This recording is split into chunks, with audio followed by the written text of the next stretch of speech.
Hello there folks, Gary Geraths here. I put together this video showing how to paint rushing water and ocean waves. It's a step-by-step process that breaks down how to understand and create painting of crashing waves and dynamic ocean swells in color. So I'm going to bring up the finished painting at first, so you may look at the next series of diagrams and how the action of the ocean water influences the final composition. Though the swirling, crashing waves and water patterns are constantly evolving, there is a pattern and repetition to all this visual chaos. I put the reference photo in here so you can take a look at it and sort of match it up with the diagram that I'm about to go back to. I sat here at this site and made this chart of the actions of the water. All the arrows represent currents and waves where the water changes color or shows patterns of white water. You might notice that the force of the water masses pushes the ocean into funnels and from deep to shallow water that causes solid wave breaks and the twisting erratic shore break. The red outline shapes represent those white water areas of the surf and whitecaps. I am using those larger blue lines to show the direction of how the bigger masses are pushed along, which make for larger shapes. The blue lines are where it breaks up into smaller ripples. These should all work in tandem to keep the eye moving through the forms and bringing cohesion to the composition. Having said that, I will paint those big areas first to harmonize the whole composition.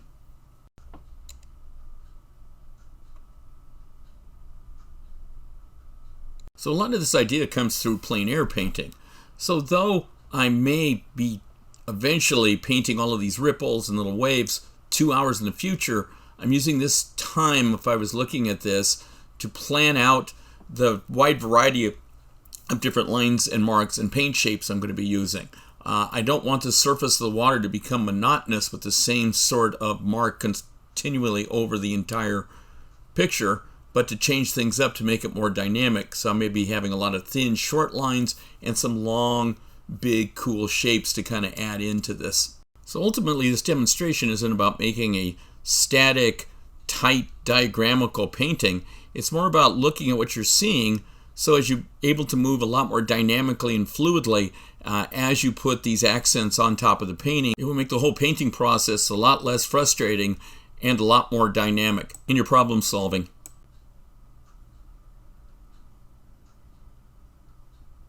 Now I'm taking this big dagger brush and going in and blocking in some of those bigger shapes, as you can see in the reference photo. And for all that visual noise back there and all the ripples you can see, I'm going to simplify it tremendously.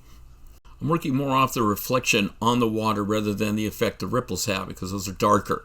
And I'm making up a mixture of white, a couple of different blues, and a little bit of red-violet just in there to sort of sparkle up the action a little bit more and make it a little bit more on the purplish side. Though it may not be as noticeable because the paint's a little bit on the wet side. As I move to the left-hand part of the composition, the paint's getting lighter. It's more of a turquoise blue, and then as I move farther and farther to the left, the water's getting more shallow, and so I'm picking up a little bit more of a lime green or yellow green sort of effect. One thing you may notice is that I'm making small changes in the colors, but not the value system. It's all staying pretty much the same and consistent, so again your eye flows across that background knowing that there'll be a texture of ripples and wave patterns in the future. Another important strategy I'm using at this point by painting the background first is that I'm going to be painting the rocks over the top of it later, and so then therefore since the rocks are darker, I can do a much better job of cutting it in over the lighter background rather than vice versa.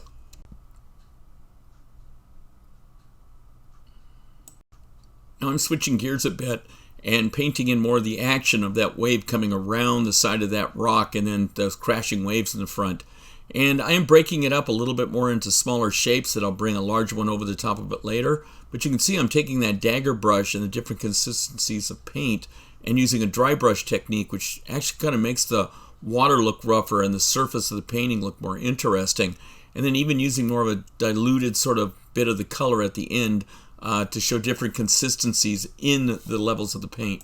So now because of the angle I'm standing at, looking down into the water with the refraction, being able to see under the water into the shoreline, I can see the green and yellow ochre rocks. I'm going to lay those in and then paint the water over them later. Plus it just makes the whole composition look a little bit more interesting if you change up the colors a bit. I want to keep my brush strokes very natural and very sort of fresh. So one thing I do when I paint is I don't usually paint with the brush back and forth like I'm painting a fence, but I pick the brush up so each mark is very unique as I put it down on the page. You can see as I paint up into the upper part here, each shape is very unique, the color is very consistent and saturated, but as I move down lower it's still a little bit on the wet side. So now what I'm doing is I'm doing some mixing into that turquoise blue and green below. There's more water in that brush and I'm pushing on the brush a little bit harder and slower, so that way what you're doing is you're getting more of a paint mixing with the previous paint that I put down earlier.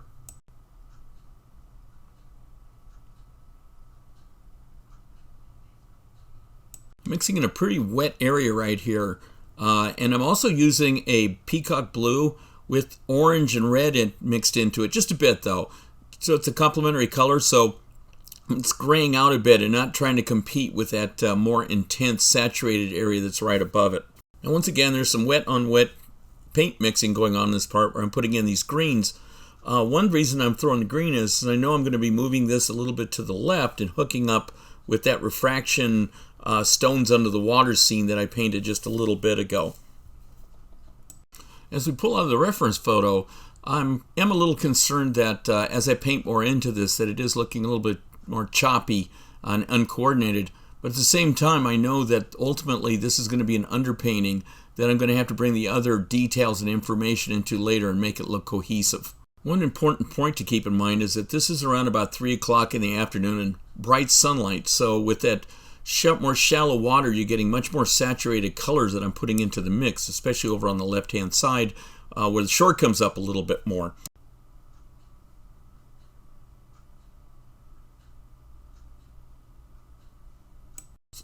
So I'm going to take a shot at painting the shore on the left-hand side using yellow ochre, some green, and even a little bit of raw sienna brown to kind of put that mixture up. Use some slow lines, which makes it the paint more condensed, and then using some dry brush stuff to make the shore look a little bit more irregular. I try to be as confident as possible, but at the same time make a safe, rather abstract first pass on it just to see the rhythm, and then come in and fill it later as you see. Well, I've avoided painting these rocks as long as possible, but I do have to put them in so the rest of the painting will have something to play off of. Having said that though, the main focus of the demo is about water, so I'm just going to block the rocks in as generally as possible just so you get the idea of how they fit into the composition. I'm certainly paying attention to the direction the light is coming in and hitting the rocks and the shadow patterns on it. Just again to make sure that I help identify the intensity of light, where it's coming from, and what the effects will be on the painting as a whole. There's a lot of wet on wet painting going on in this section. The main reason is that again I want to focus more on the shape and the size of the rocks rather than the texture of it, because if I put the texture in, it might just detract from the texture of the water, and that's what the main focus of the demonstration is.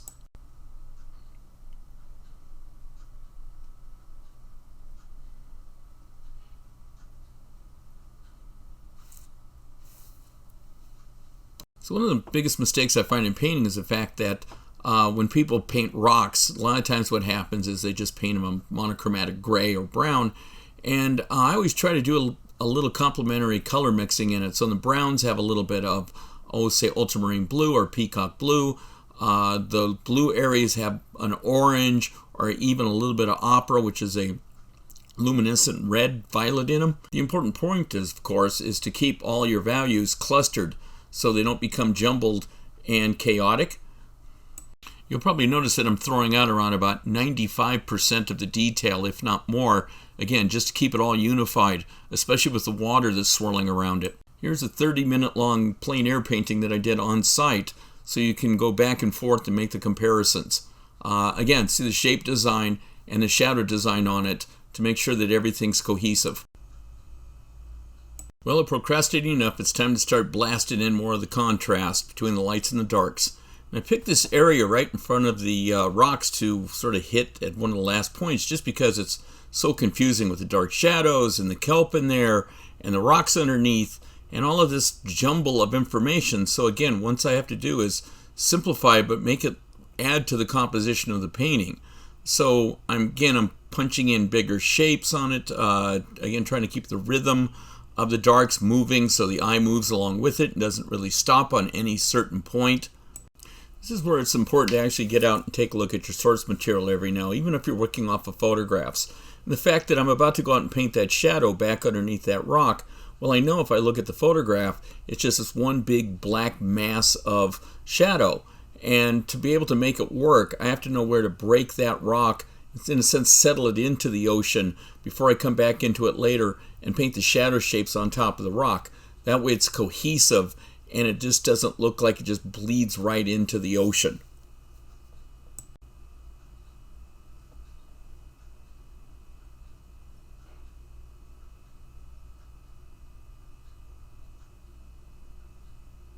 Here's where the shadow coming off the rock at the right hand side and underwater comes in. So I mix up this little thing of peacock blue with a little bit of red and orange thrown into it just to desaturate a little bit, and then paint that, in a sense, that shadow over on the left hand side of the objects to pull the composition together better.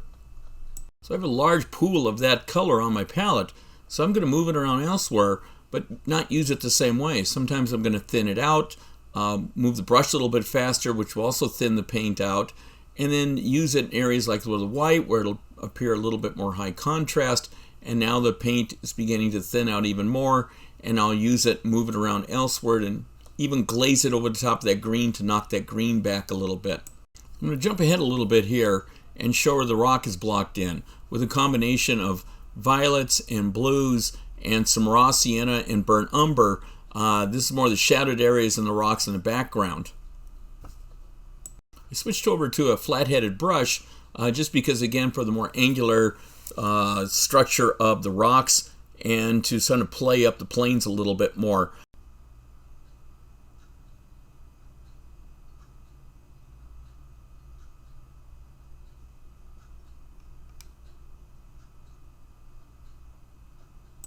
I'm going to break away from doing the rocks here and bring up my palette here in just a second for reference. And you can see that the passageway of color is almost exactly what's on the canvas. So what I've got is the sea and the rocks in the lower left, and then as I move over to the right hand side of it, again it's a little bit more of the rocky area, then the dark area the upper right, and then the lighter area of the upper left. Now onto a little bit of paint mixing. And so what I usually do is I mix in a color and then sweep it up. You'll see I'm going from the lights to the darks to gradually see the different kind of values that I'm going to need for a specific point. You might also notice that I'm using that ambient light on the back side and the shadowed areas to bring some more color into those shadow areas so they're not so dull, using those cool blue colors and then playing those off against the same value colors of the brownish warmish areas so they mix together visually and create a much more dynamic sort of plane and shape that's there. My constant focus though is to, even though how much colors I may think I see in it, I have to break that down and make sure that the values are right, so again they all work together to communicate the idea that that's a shadowed area as opposed to a rough, rocky, colorful area on that side of the rock. I'll let that paint dry well and then eventually dry brush some texture over the top of it, but nothing that will interfere again with the bigger statement of the form I'm trying to paint. Also, a technique to keep in mind is that I usually paint the rocks lighter at first and then paint the darker areas into the lighter parts of the rock rather than vice versa, so they don't end up looking chalky. That way I can make the decision about what areas to really highlight, as you can see with the top of that stone mass that's there. And in the area I'm putting on this side, putting some yellow ochre in it to keep that light and mix that into those grays. As I might have mentioned before, I do the exact opposite technique as well. So sometimes I'll paint something dark knowing that I'm going to be putting a thin light over the top of it, and you're doing a little bit of glazing and color mixing in there so that lighter area will stand out, like this texture rock that's catching that afternoon light on the top of it.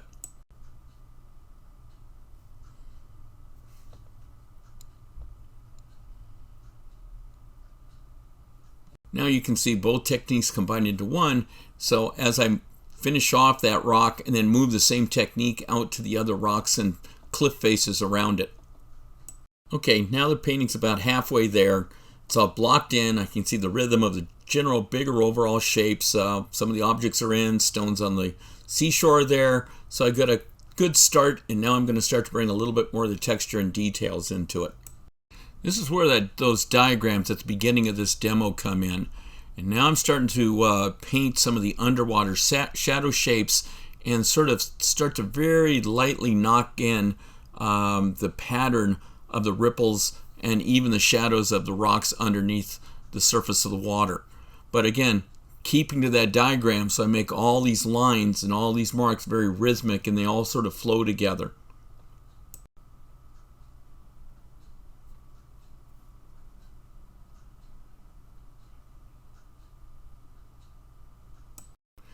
I'm making up paint mixtures of different kind of blues and some browns for the ripples. Now, those ripples, remember, are reflecting off of the shoreline, reflecting off the rocks, obviously reflecting the sky on the cooler ones. And so even the things that you think are black, as I'm mixing from ultramarine blue, burnt umber, and some alizarin crimson, just to keep the color in there rather than a deadish black. Even the fact that I left little shapes within the composition as I was painting it together, even though I started it over an hour ago in real time. And so what I'm doing now is filling those shapes in to suggest whether the rocks under the ocean or the ones on the surface that eventually the waves will be crashing into, and then going back to my blues and some of my warm areas as well. You might notice that I shifted over to a flathead brush. Again, I want to keep those planes on the top rather angular, and then still at the same time be able to take that brush, put it on its side, and get these nice long triangular pointy sort of marks as well. All those longer marks become like little arrows that what it does is it points your eye into the direction of the force of the water, and at the same time has a dynamic sort of change with it, so that you can go from small to larger marks at the blink of an eye. Bringing up the reference photo, you'll be able to see that I'm starting to work on the background now. And some of those wave faces are pretty dark, but I don't want to put that much darkness into it because it'll flatten out the composition. So again, I'm throwing out about 95% of them and lightening them a lot and just going more for the rhythm and a little bit of contrast between the background colors, the lighter blues, and the ones I'm putting in now, but still keeping with the perspective of trying to keep that plane, that section in the back, as flat as possible before you move up into the foreground. I'm just going to shut up here for a few seconds and paint.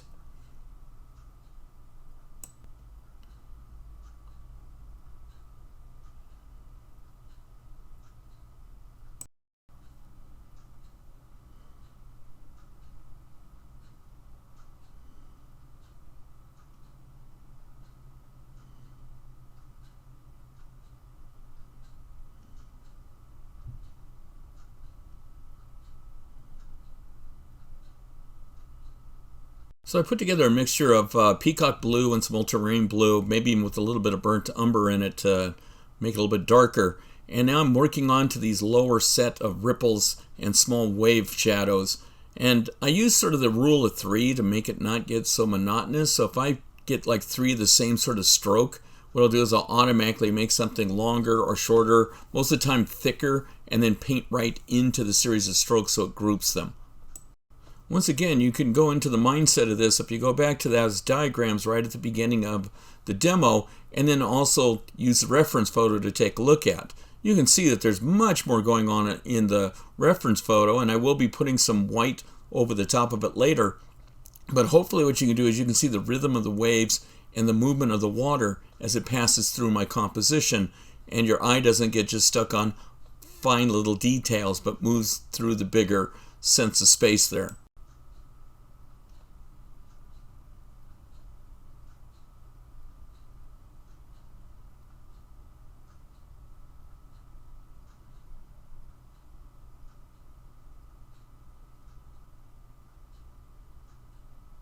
You also may notice that I'm not just sticking in one spot or even sticking to one kind of paint. I got several pools of paint mixed up on my palette, And what I'm doing is I'm sort of bouncing around, making sure again the composition is put together and is coherent and still visually moves, and using some of the colors around in different areas, not because of it's some sort of mystical rule, but again, I'm using it in different mixtures to flavor up what the other colors are doing without having to mix a whole new batch of color.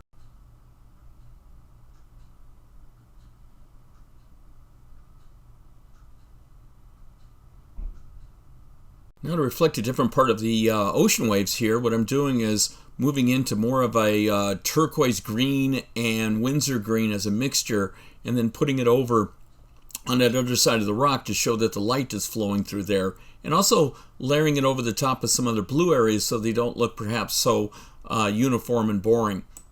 Having all this unified chaos on this composition, this painting, is very difficult, but what I'm still trying to do is group the values together so they don't fall apart. Here's a reference photo so you can go back and take a look and see how many changes I've made in relationship to sort of artistic license that I use on it. So now that I've pounded in a lot of the darks, what I'm going to do is I'm going to move on to putting the whites in, right? So now we've gone from reduction to addition. And I'm using a pretty impasto bit of white here. It's pretty thick on the brush. This flat edge brush that, like I said before, I like because you can put up some real thick areas of paint and at the same time get some very thin lines out of it.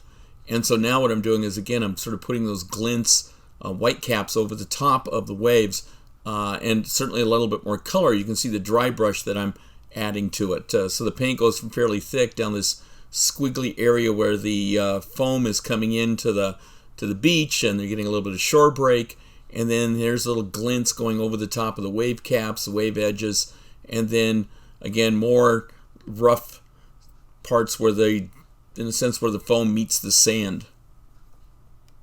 Now I'm about to switch over brushes for some of the areas where the foam is getting pushed and pulled over the surface of the water in between the water current, and using a lot of dry brush on this to show more of a rougher, non-organized sense of line here. Another little technique I fall back on. A lot of times you'll notice before I put a paint stroke down, I'll do what I call a ghost brush, right? I'll just go over and sort of do a practice jab or two at it without even touching the page, just to kind of see and imagine where the mark will fall on the paper and what the effect will be. Again, it just makes it a little less nerve-wracking when you're doing all of this to do that practice technique first before you jump into the real deal.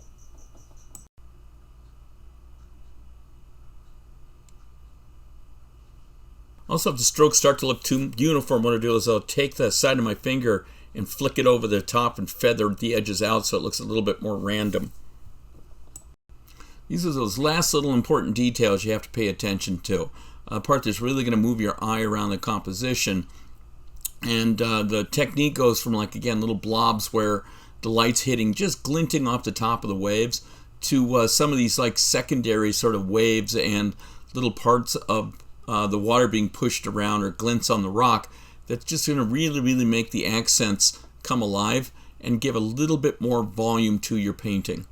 So these last little accents are really important. And what I do is I load up a flathead brush. It's where the water comes up and splashes up against the rock. Sometimes it's big and dramatic, sometimes it's small and just little nice accents. So I load that brush up with white, and then instead of painting down, I paint up. And a lot of times it's the spontaneity of the brush stroke that does the work. You can't plan for a lot of this, and sometimes that spontaneity works out for the best, where you get a nice sort of variant splash, and it looks very natural. So right now I'm taking my trusty little chopstick here and sort of showing you the wave and grouping patterns and line patterns that I'm using to move your eye around the composition. Here's the finished painting before I pull the painter's tape off.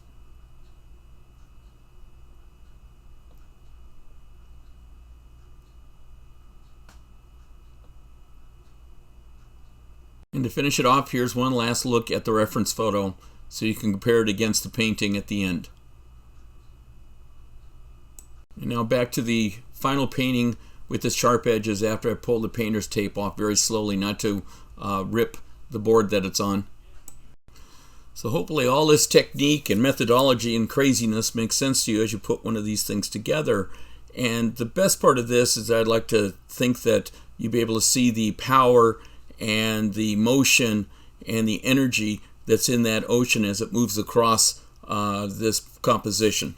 So as we finish up this video, I'd like to show you some other compositions and paintings I've done. This is in Morro Bay in Spain. Here is Lagarde Falls in Kenya. And a couple compositions on the east side of the Sierras and Yosemite Valley. And this is back in Montano del Oro on the California coast. And I'd like to thank everybody for looking at the video. And there's other ones there. And please feel free to subscribe to the channel and make a nice comment and certainly like it. Thank you very much and goodbye.